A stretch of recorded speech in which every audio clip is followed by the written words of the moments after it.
안녕하세요. 매일 새로운 사연을 전하는 읽어주는 사연 라디오입니다. 구독과 좋아요, 많은 공유 부탁드립니다. 오늘의 사연 시작하겠습니다. 안녕하세요. 저는 31살 여자입니다.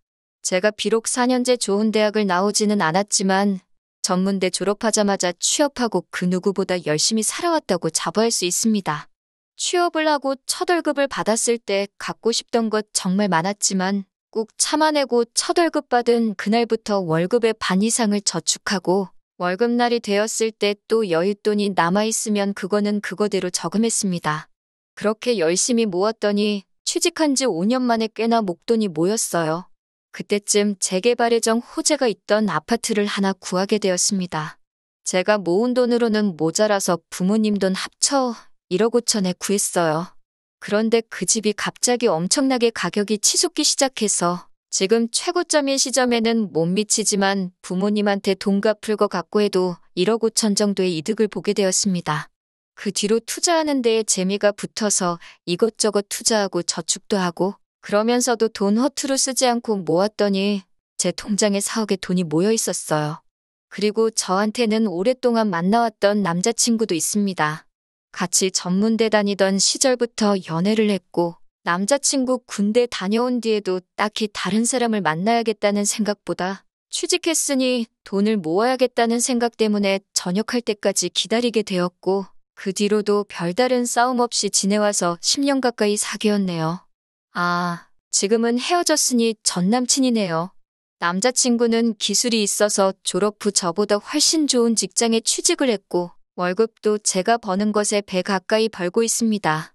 평소에도 자기 월급에 자부심이 엄청나요. 전문대 나왔지만 4년제 졸업한 친구들 지금 자기 버는 것보다 훨씬 못 번다고요? 그런데 월급이 많으면 뭐 하나요? 남자친구가 개털인 걸 얼마 전에 알게 되었어요. 낙천적이고 여유 있는 성격이 좋았지만 그렇다고 사고를 안 친 건 아니에요. 연애를 오래 했다 보니 남자친구 어머님하고도 몇 번 만나뵌 적이 있었고 남자친구 어머님 생신날이어서 남자친구 가족들하고 같이 외식을 하기로 약속된 날이 있었는데 당일날 아침까지 연락이 안 된 적이 있어요. 이리저리 수소문하다가 남자친구와 저를 같이 아는 후배한테서 남자친구 행방을 들을 수가 있었는데 어디 나이트클럽에서 술을 진탕 먹고 뻗어 있다고 자기가 데리고 있다는 연락을 받았어요. 나이트클럽을 자주 다니는 사람은 아니었지만 그냥 넘어갈 수는 없어서 뭐라 한마디 한 적이 있는데 그 후배가 자기를 꼬셔서 간 거다.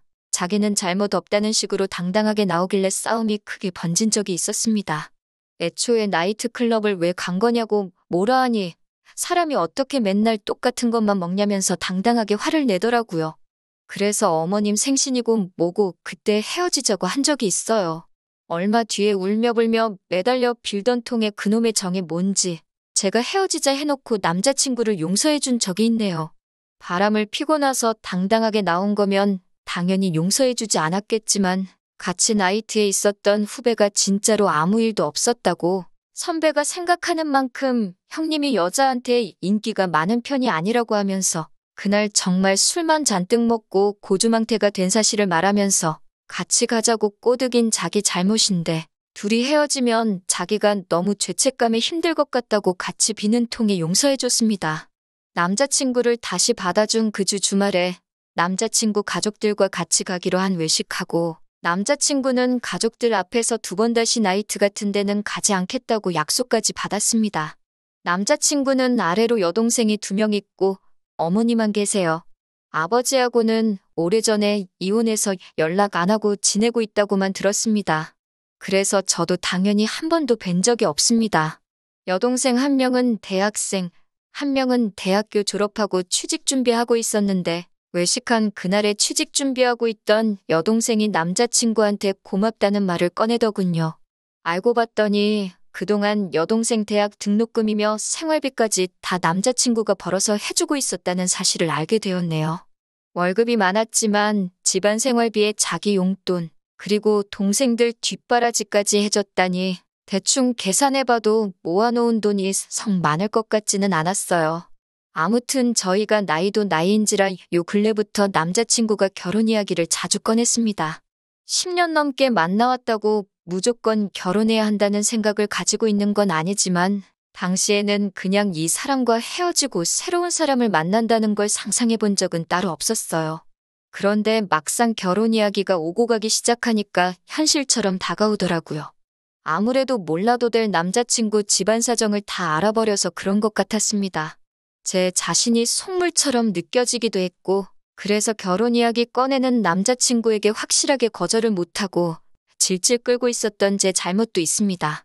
저희 집도 그렇게 부자는 아니지만 부모님 노후 준비가 얼추 돼 있고, 제가 집 살 때 어머니가 대출도 없이 그 큰 돈을 빌려주실 정도로 저금도 많은 편이시거든요. 그런데 남자친구는 집에다가 생활비를 주고 있으니 그 말은 남자친구 어머님은 노후 준비가 안 되어 있다는 소리처럼 들렸으니까요. 그래서 결혼 이야기 꺼내는 남자친구 질문에 그냥 적당한 대답만 하며 넘기고 있었는데 결혼하고 나서 집을 어떻게 할 계획인지 저에게 꺼내더라고요. 무슨 계획이 따로 있나 들어보고 있는데 남자친구는 결혼하고 처음에는 어머님 집에 들어가서 살고 거기서 돈을 모아서 나오자고 하더라고요. 남친 집은 거실이 딸린 방 2개짜리 집인데 이번에 큰여동생이 취직하면서 사내 기숙사로 들어가게 되었으니 방에 하나 비게 되었다고. 그래서 방 하나에는 둘째 동생, 나머지 하나에는 어머님이 지내고 우리들은 거실 구석에 가벽을 세우던지 커튼을 쳐놓던지 해서 살면 되지 않겠냐고 하더라고요. 거실이니 당연히 주방과 이어져 있겠고 커튼이나 가벽이 아니라 벽돌로 담을 쌓아놓고 지낸다고 해도 온 가족이 오며 가며 하는 소리가 다 들릴 거 아니에요? 그렇다고 집이 엄청 큰 평수도 아니고 17평짜리 아파트로 알고 있는데 말이에요. 말이 방처럼 쓰자는 거지. 그건 그냥 거실이나 다름없는 거 아니냐고. 나는 너네 가족들하고 살면 조금 불편할 것 같다고 했더니 잠깐 골똘히 생각하더니 그러면 방 3개짜리 집을 하나 구하자고 하는 거예요. 방 3개짜리 아파트 서울에 있는 거 잘 구하면 전세로 4억이면 들어갈 수 있을 거라고요. 4억이라는 액수를 꺼냈다는 거에 안 좋은 촉이 와서 전세가 그쯤 하나? 자기 모아놓은 돈 얼마나 있는데? 하고 물어봤습니다. 물론 모아놓은 돈 하나도 없는 거 어렴풋이 짐작은 하고 있었지만 뭐 다른 생각이 있는가 해서 떠보듯이 물어본 거예요. 그런데 너무나도 당당하게 제가 꺼낸 돈 이야기에 내가 돈이 어디 있어? 하고 대답하더라고요. 그러면 집은 어떻게 구하려고 4억짜리 전세 이야기를 꺼내냐고 했더니 저한테 모아놓은 돈이 있지 않냐고. 일단 그걸로 집을 구하고 제 월급으로 생활비를 쓰면서 자기 월급을 저축한 다음에 10년 내로 전세 말고 자가로 하나 구하자고 하더라고요. 남자친구가 제가 모아놓은 돈이 있다는 건 알아요. 저희 부모님이 제가 모아놓은 돈 자랑처럼 이야기하셨거든요. 10년이나 연애를 하고 있으니 당연히 결혼하겠지라는 생각에 말하셨고 부모님께는 남자친구가 모아놓은 돈이 없다고 말하면 괜히 걱정하실 것 같아 그 상황을 말씀드린 적이 없었거든요. 어차피 남자친구 모아놓은 돈 없는 거는 제가 알고 있었고 제가 모은 돈으로 집 구해서 사는 것까지도 생각한 적은 있어요. 명의만 일단 제 이름으로 해두면 그 집 가지고 허튼 짓은 하지 않겠지 하는 생각을 했었거든요. 그래서 저는 둘이서 살 건데 무리해서 방 3개짜리 집으로 갈 필요가 있냐고 방 2개짜리 적당한 빌라 구해서 살고 남는 돈은 부모님 드릴 계획이라고 했더니 대뜸 하는 말이 그 돈을 부모님 드리면 우리 엄마는 어떡하냐고 물어보더라고요.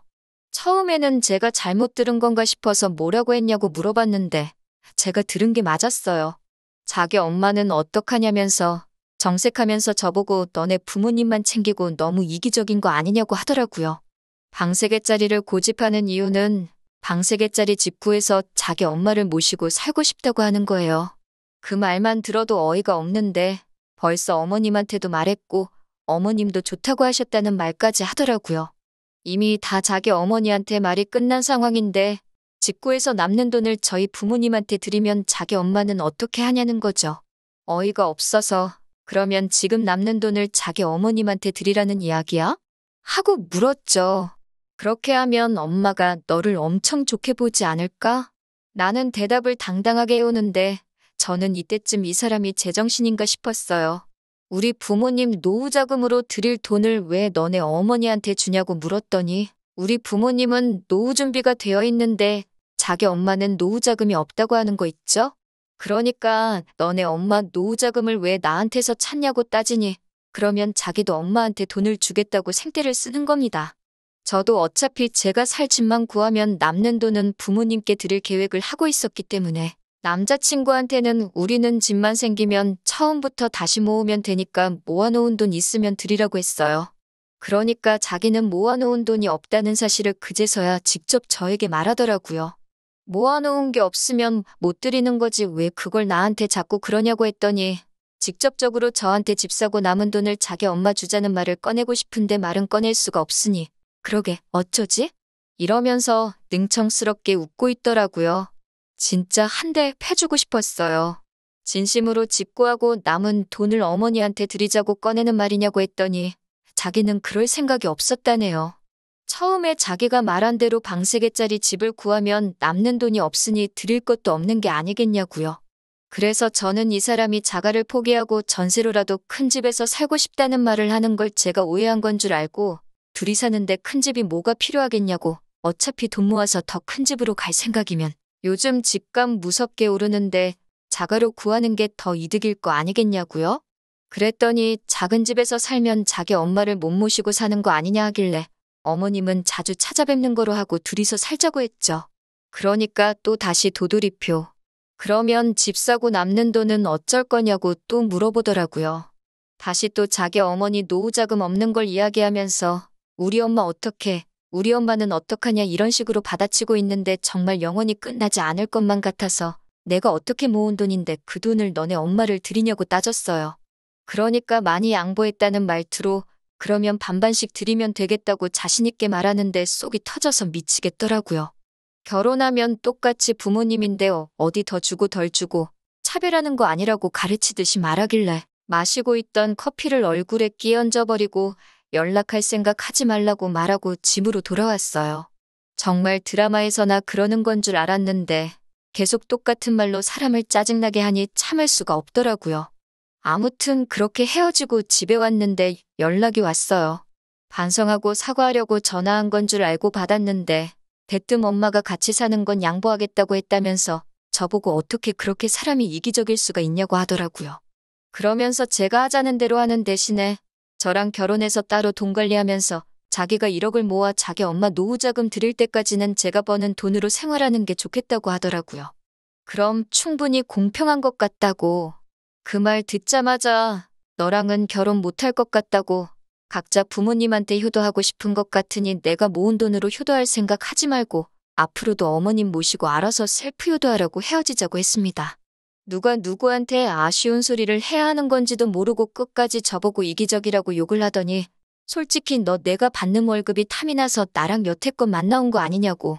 결혼하면 내 월급도 넣게 되는데 그렇게 욕심부리다가 평생 시집이나 가겠냐고. 너는 평생 혼자 살게 될 거라고 아주 저주를 퍼붓더군요. 그냥 무시하고 전화번호 차단해버렸어요. 그리고 얼마 전에 출근하는데 제 회사 앞에 남자친구가 지네 엄마랑 같이 찾아왔더군요. 어머님이 저한테 다시 생각해보면 안 되겠냐고 빌듯이 말하며 그래도 애가 벌이가 나쁜 건 아니잖냐 하면서 다시 데리고 살아달라는 듯이 통사정을 하며 부탁을 하더라고요. 그래서 남자친구 앞에 두고 어머님한테 누가 들으면 얘가 월급으로 한 달에 무슨 집 한 채씩 사오는 줄 알겠다고. 저보다 돈 잘 버는 건 사실이지만 제가 그 돈 모을 동안 자기는 모아둔 거 한 푼도 없으면서 오래 만났다고 제가 평생을 피땀 흘려 모은 돈을 자기 돈처럼 쓰려는 사람하고는 미래를 약속할 수 없을 것 같다고 말하고 저는 회사 들어가 봐야 하니까 이만 들어가 본다고. 그리고 이렇게 찾아오지도 말고 연락도 안 했으면 좋겠다고 딱 잘라 말하고 회사로 들어갔어요. 회사 입구로 들어가는데 으이구 이 화상아 하면서 등짝을 맞는 소리가 들리길래 뒤돌아보니 어머님한테 남자친구가 아주 사람 많은 데서 두들겨 맞고 있더라고요. 그걸 보니까 속은 참 후련했어요. 31살 돼서 10년 만난 남자친구와 헤어지니 저도 기분이 좋지만은 않은데 그래도 이렇게 탈출할 수 있었다는 사실이 다행이라고 생각합니다. 결혼을 앞두고 본인의 경제적인 부분을 무조건 숨기는 것만이 좋은 방법은 아닌 것 같아요. 서로의 상황을 미리 알고 조율을 할 수 있었다면 그래서 자기 가족을 위해 제가 모은 돈을 탐내지만 않았더라도 아마 진짜 결혼 이야기를 하고 있었을 수도 있었겠죠?